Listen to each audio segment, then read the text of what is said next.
Welcome, everyone, and thanks for joining us for today's special episode of Canal Days. I'm your host, Carrie, and each year my co-host Robert Camus, founder of Historical Tours of Greater Holyoke and Canal Days, selects a local charity to highlight and support. For 2026, Robert has chosen Jericho, a local nonprofit serving disabled and handicapped youth across western Massachusetts. Today we'll learn more about their mission, their impact, and how we can all play a part in supporting their work. So, Robert, can you clarify for us what Jericho is? It's a program for disabled children who want to experience activities that other people take for granted. They used to have an equestrian program, which is being eliminated this year, but that was one of their signature programs. They would have theatrical groups, they would have dances, social hours. They would have lots of events around socializing and around getting disabled people involved. So you could be physically handicapped, but you could also be mentally handicapped. You could be a deaf person, a mute person, so forth and so on. And they would have activities to help you out in life. Now, of course, this was not a school nor a church, but it also had backups for those. So it has some classes to help people that need those. And it was very much a very popular program, and it still is, even after 53 years. So we're going to talk about today, along the way, the history of the program, the land and homes itself. Also to tell you where they're located, their missions, and then what they have on their land, about their website, and then I'm going to talk about one special thing that we're going to have a relationship with them. They're going to be my charity for the year 2026. So much to talk about today. And familiarize us on the history of the Jericho organization. The Jericho organization is in its 53rd year, and it started at Whitney Avenue, but it had a fire there. So after 5 years of being at that location, a fire destroyed the Hallelujah House, which was the house they were based in on that Whitney Avenue. So they decided to move out to the northern part of Holyoke on Northampton Street, on the land of the Smith family. And that family had owned the property since 1785 up until 1893, 110 years. Then the Briggs family took over, and they owned it for about 4 decades. And then Edward Schaefer took over and ran a Jewish community center there for 4 decades. And then Jericho has been there 53 years. So 4 owners only in 240 years. That's an awesome record. But these are great organizations. And disclose where they are located. They're located on Northampton Street, and they've added to the property greatly. The amount of land that the Smiths owned was enormous.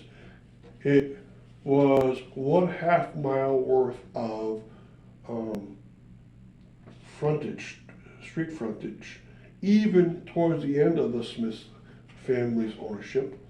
In the very beginning, it was like 2/3 of a mile or more. It was just an enormous amount of land, and they owned up to the very peak of Mount Tom. But nowadays, they're on Northampton Street, and they're based out of the Hallelujah House, which is easy to see from the street itself. And they encourage people to go visit, and they have many programs on their lands. So check their website, because they always have something going. And share with us their mission and services. Their mission is to help disabled children progress in life, both socially and physically, and also educationally. And they have on their land a mass service once a week on Sundays at noontime, and the public can attend.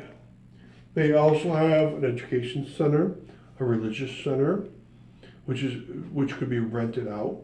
They have a barn and a stable, and they have a big pool, which they actively use. They have an enormous backyard, and they own out to the forest in the back, and they own to the south a bit behind the restaurants. And so thus, they have a lot going for themselves, and their programs are especially wonderful. And stick around and we'll be right back after this quick announcement. Are you fascinated by local history and eager to investigate the obscure treasures off the beaten path throughout the state of Massachusetts? Or maybe just seeking an unforgettable cultural activity for family and friends to enjoy? Look no further than Historical Tours of Greater Holyoke, founded by Robert Camus.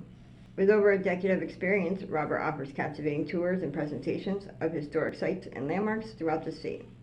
Whether you're interested in canals, cemeteries, charming churches, or more, Robert's tours provide a unique and enriching experience for all.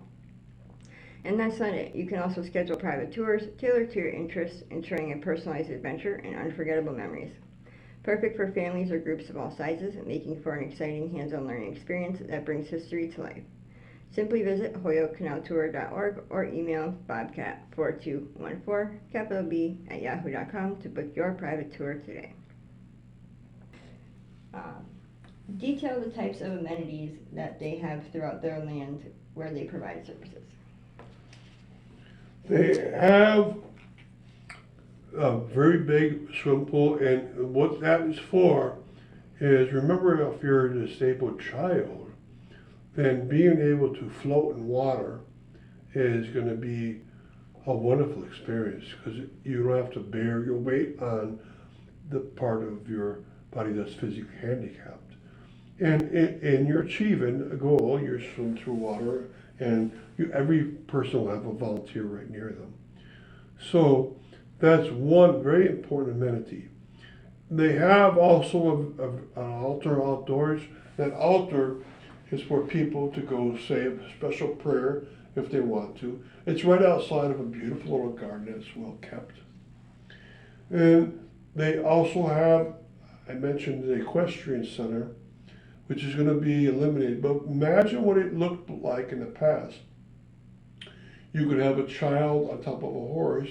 Again, the weight of the child is being borne by outside forces, so it feels like your body's lightened up.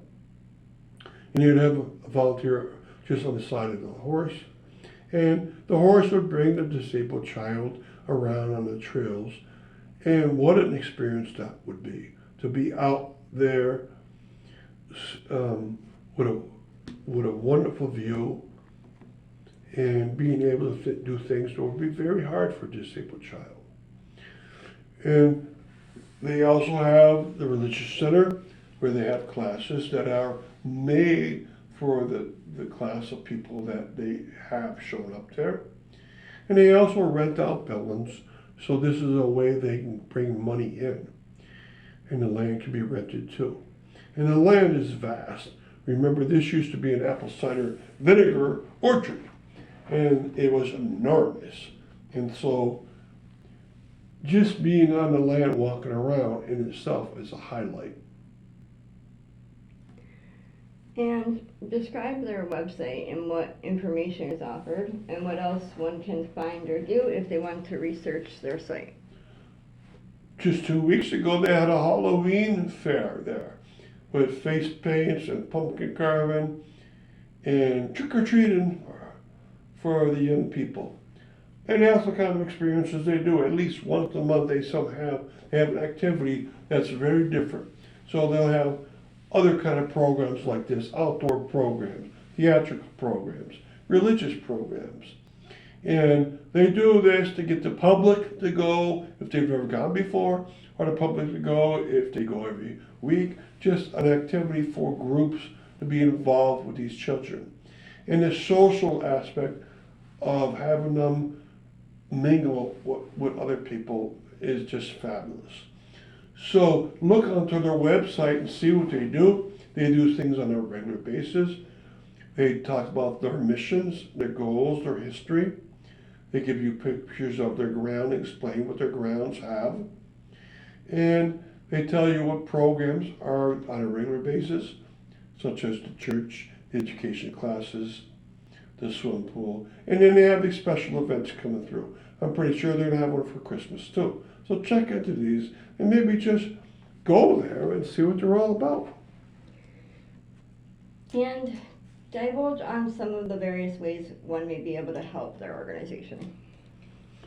You can help their organization in two different ways, and those two different ways are very important to them because they need the resources. So two different ways are financially you can support them. They have a donation button on their webpage, or you can send them a check, and they have the address on their webpage. And you can do this once, or you can do it once a year, or you can do it once a month, right? And they need the money, of course, because all these activities take money, and they used to depend heavily on Catholic charities and private donations, and Catholic charities have gone down somewhat. And they had to eliminate their equestrian program because of the money was too low to run that. But their other programs are going, and that's a good sign. And also, you can always volunteer there. You can volunteer there once a week, once a month, once a year. Anything would be helpful because they need as many human resources as possible. They don't have the money to pay all their volunteers, but they treat them respectfully, and you'll be amazed how much you get back from helping out disabled children. And enlighten us on your reason for selecting Jericho to highlight your annual charity for 2026. Well, my sister was born deaf, and so for the past 62 years I've had her in my life, and so I know how to deal with disabled children of that category. I was a teacher for 20 years in high school, and I dealt with some disabled children. Maybe once a year I'd have one child that was special education in some way. And also I'm doing a project this year of 2025, which is on the land of the Lewis Smith family. And he was a Revolutionary War veteran.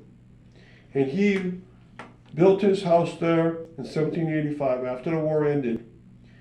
He had gotten married to Eunice Judd, and they had 11 children on that farm. And he ran an apple cider vinegar farm there, very successfully. He also ran other activities, and his sons and daughters were very active in the community in many different ways.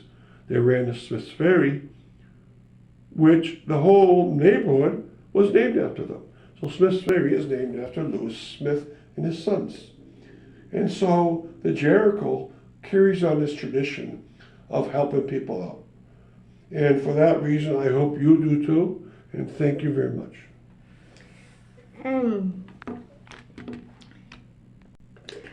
And thank you for tuning in to our episode on the Jericho organization.